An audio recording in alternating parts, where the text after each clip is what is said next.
Saya akan menceritakan kisah horor saya di saat saya tinggal di daerah Sumatera, tepatnya di Bengkulu.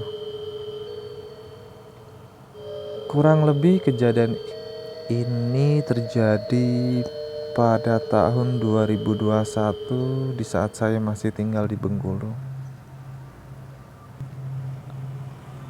Dan sebelumnya mohon maaf, saya merekam audio di saat sore hari.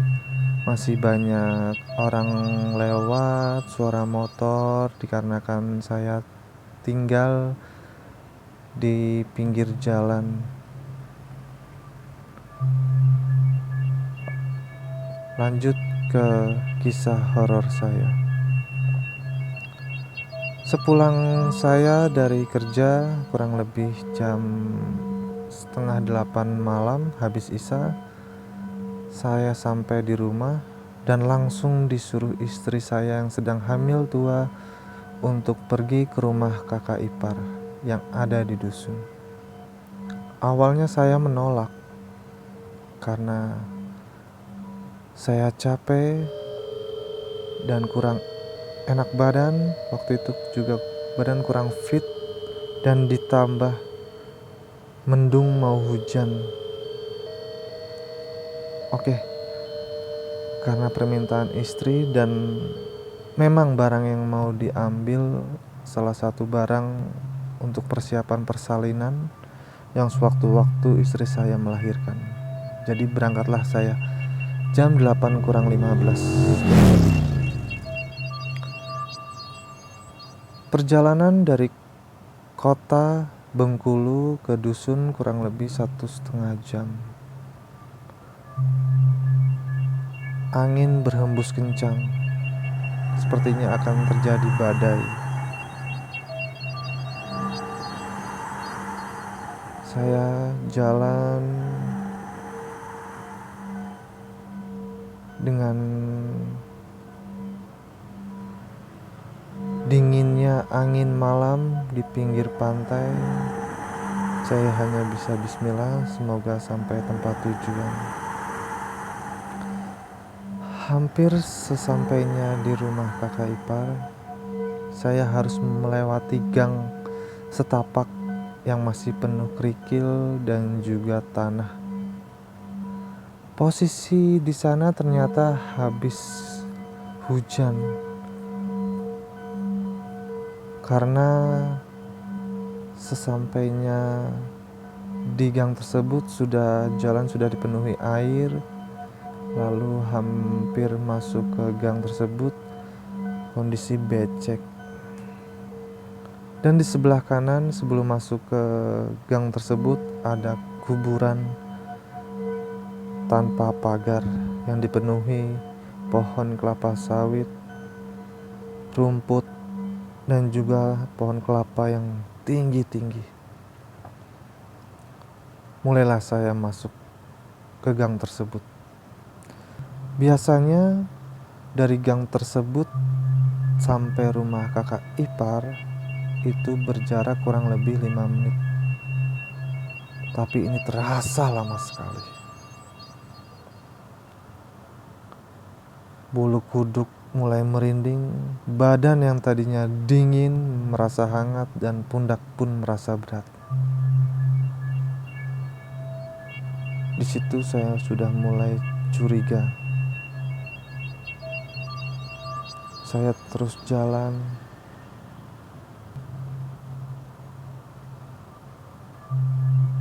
Lalu mulailah hal-hal mistis terjadi. Awalnya saya menghiraukan kejadian yang saya alami di malam itu. Tapi makin lama motor terasa berat.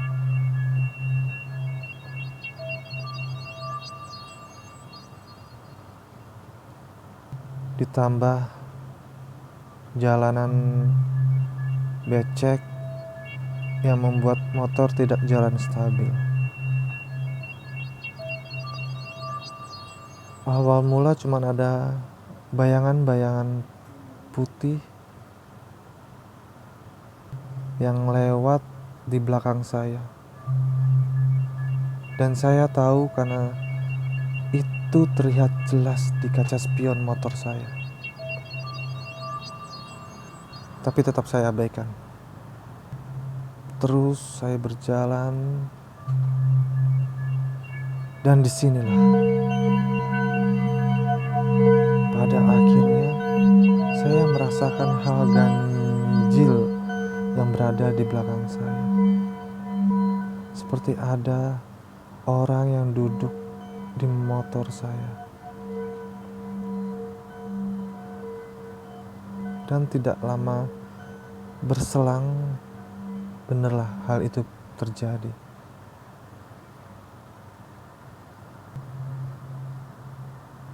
Di jaket samping kanan kiri saya terlihat sehelai kain putih terbang.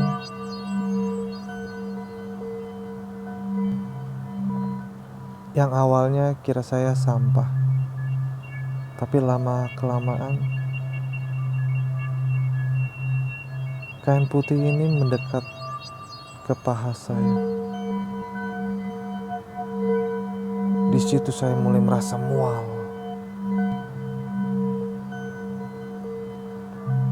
Tidak lama berselang, saya ada keinginan untuk melihat di kaca spion.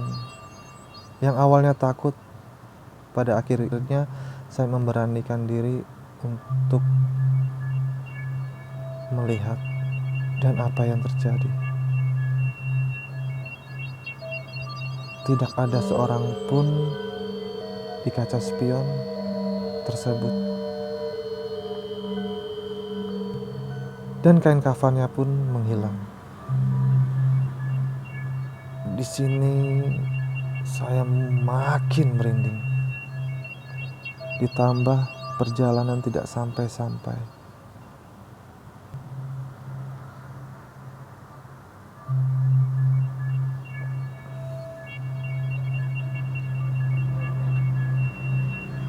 Mulailah terlihat pada kaca spion saya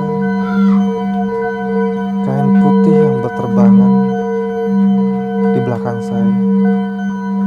Dan saya baru tahu dan sadar, ternyata ada Mbak Kun yang mengikuti saya selama perjalanan di gang tersebut. Mukanya hancur, mulai bau anyir yang menyegrak di hidung saya. Di situ saya memacu kendaraan saya semaksimal mungkin, tapi tidak bisa.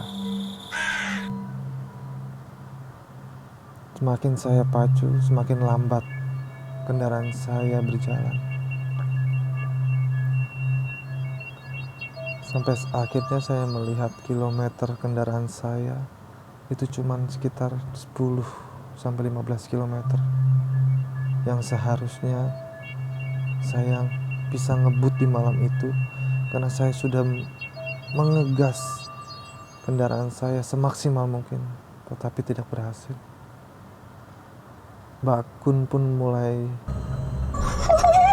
cekikikan mengetawahi saya karena dia senang saya di situ takut. Keringat dingin pun mulai keluar, tapi badan masih terasa panas sekali. Hujan kedua pun bertambah. Di saat saya masih di jalan gang setapak itu, lewatlah seorang nenek-nenek. Yang awal mula saya senang. Saya kira ada orang pulang dari musola. Memang keadaan di kampung itu dan di dekat rumah kakak ipar saya cuma ada musola. Masjid jauh, harus jalan ke jalan utama. Ternyata apa yang terjadi? Pas saya lewat berpapasan dengan seorang nenek itu, Ternyata mukanya gelap hitam. Saya makin merinding. Dan si nenek ini pun sempat menengok ke arah saya.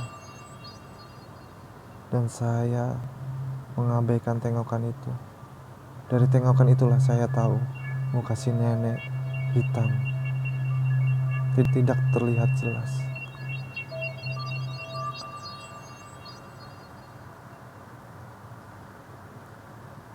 Dan saya pun memutuskan pada malam itu ingin mutar balik. Tapi apa yang terjadi? Saya tidak berani dan takut ketemu nenek yang tadi berpapasan. Di saat berpapasan dengan nenek bermuka hitam yang tidak tampak mukanya, saya baru tersadar ternyata Mbak Kun sudah tidak ada di belakang saya. Oh iya, posisi Mbak Kun yang terakhir saya lihat itu di kaca spion itu terbang ya. Dia terbang mengikuti saya, yang mungkin awalnya duduk di belakang saya, lalu saya melihat di kaca spion di belakang saya ternyata tidak ada, ternyata dia mengikuti saya sambil terbang. Dan terjadilah, saya terjatuh.